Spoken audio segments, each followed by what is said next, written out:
अस्सलामु अलैकुम वरहमतुल्लाहि वबरकातुहू। मैं हाफिज़ जुनैद ओमान से। मेरे प्यारे भाइयों, आप लोग कैसे हैं? खैरियत से हैं? हम आप लोगों से अच्छी अच्छी बातें करते हैं और अहादीस नबवी बयान करते हैं सल्लल्लाहु अलैहि वसल्लम। तो हम चाहते हैं कि आप लोग मेरे चैनल को सब्सक्राइब करें, लाइक करें, शेयर करें, कमेंट्स करें। ठीक है?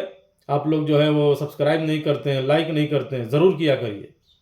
एक मेरे भाई ने सवाल किया है कि यौम आशूरा के बारे में और रोज़े के बारे में कुछ बताएं कि सही हदीस जो है वो सही हदीस के अंदर क्या आया है। तो हम आपको बताते चलें कि यौम आशूरा यानी 10 मुहर्रमुल हराम, बहुत ऐसी घटनाएं हैं, बहुत ऐसी चीज़ें जो 10 मुहर्रमुल हराम को हुई हैं। बहरहाल उसने तफसीर में हमको नहीं जाना है, असल मौजू और मकसद की तरफ आना है।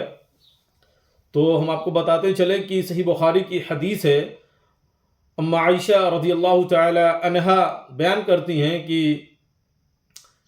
ज़माने जाहिलियत में रोज़ा फ़र्ज़ होने से पहले इब्तदाई इस्लाम में हम लोग रोज़ा रखते थे यौम आशूरा का, लेकिन जब रमज़ानुल मुबारक का रोज़ा फ़र्ज़ कर दिया गया तो बतौर फ़र्ज़ हमने इस रोज़े को रखना छोड़ दिया। बतौर फ़र्ज़ यानी अब ये फ़र्ज़ नहीं रहा, अब ये नवाफिल में शामिल हो गया।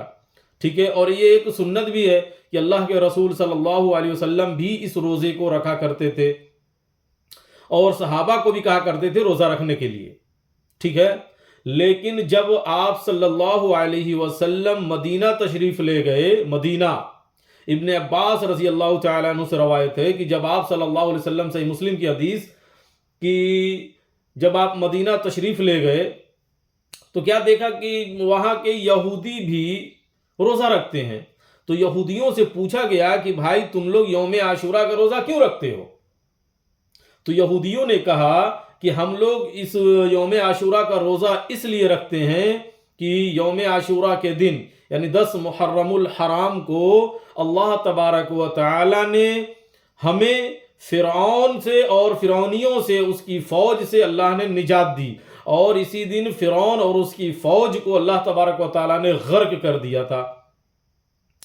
इसलिए हम लोग शुक्राने की तौर पर ईद भी मनाते हैं, यानी खुशी का इजहार भी करते हैं और रोज़ा भी रखते हैं। तो यौम आशूरा का रोज़ा हम क्यों रखते हैं? फ़िरौन और उसकी फ़ौज को गर्क कर दिया गया, इसलिए हम लोग रोज़ा रखते हैं। तो आप सल्लल्लाहु अलैहि वसल्लम ने इरशाद फरमाया, ये याद रहे कि हज़रत मूसा अलैहिस्सलाम भी रोज़ा रखते थे शुक्राने की तौर पर। तो आप सल्लल्लाहु अलैहि वसल्लम ने फरमाया कि मूसा तो हमारे सबसे ज़्यादा करीब हैं, तुमसे भी ज़्यादा करीब हैं, हक़ तो ये हमारा भी सबसे ज़्यादा बनता है। तो आप सल्लल्लाहु अलैहि वसल्लम ने ख़ुद भी रोज़ा रखा और अपने सहाबा को भी रोज़ा रखने का हुक्म फरमाया। ठीक है? जिससे पता चलता है कि रोज़ा तो फ़र्ज़ नहीं है, लेकिन जब आप सल्लल्लाहु अलैहि वसल्लम ने इस रोज़े को रखा और उसके बाद जो है सहाबा को भी हुक्म फरमाया कि इस रोज़े को रखो, तो जाहिर सी बात है इसकी फजीलत आ गई। और उसके बाद जो है आप सल्लल्लाहु अलैहि वसल्लम अगल बगल के गांव में भी लोगों को भेजकर ये ऐलान करवाया कि जो है आशूरा का रोज़ा रखो। तो अल्लाह के रसूल से सवाल किया कि अल्लाह के रसूल, चूंकि यहूदियों की तो मुखालिफत करनी है और यहूदी जो है यौम आशूरा का रोज़ा रखते हैं, हम भी रखते हैं, तो आप सल्लल्लाहु अलैहि वसल्लम ने इरशाद फरमाया कि इंशाअल्लाह आइंदा साल अगर हयात में रहा तो 9 तारीख का भी रोज़ा रखेंगे। ठीक है? 9 तारीख का भी रोज़ा रखेंगे। तो आप सल्लल्लाहु अलैहि वसल्लम ने 9 तारीख का रोज़ा नहीं रखा, बल्कि उससे पहले ही आप वफ़ात पा गए। ठीक है?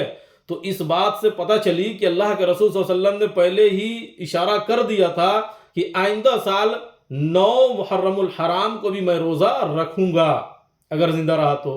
इसलिए इस हदीस से यह पता चला कि हमको 2 रोज़े रखने हैं, एक 9वीं का रोज़ा, एक 10वीं रोज़ा, यानी 9 और 10 का रोज़ा जो है वो हमको रखना है। 10 का तो रखा ही जाता है, मक्के में भी अल्लाह के रसूल रखते थे, सहाबा रखते थे, लेकिन मदीना जाने के बाद देखा कि यहूदी भी रखते हैं। तो आप सल्लल्लाहु अलैहि वसल्लम ने क्या फरमाया कि मूसा हमारे सबसे ज़्यादा करीबी हैं, इसलिए ये हक़ हमारा ज़्यादा है। तो हम आप सल्लल्लाहु अलैहि वसल्लम भी रोज़ा रखे और सहाबा को भी हुक्म फरमाया कि रोज़ा रखो। جب صحابہ جب پوچھا اللہ کے رسول یہودی کی مخالفت کرنی ہے تو اللہ کے رسول نے کیا کہا، انشاءاللہ آئندہ سال اگر میں حیات میں رہا تو 9 کا بھی روزہ رکھوں گا۔ اس سے پتہ یہ چلا کہ ہم کو 2 روزہ رکھنا ہے، 9 اور 10، 9 اور 10 کا روزہ رکھنا ہے۔ یہ سنت رسول ہے صلی اللہ علیہ وسلم، اور روزہ فرض ہونے سے پہلے اس کو بطور فرض بھی روزہ رکھا گیا تھا۔ السلام علیکم ورحمۃ اللہ وبرکاتہ۔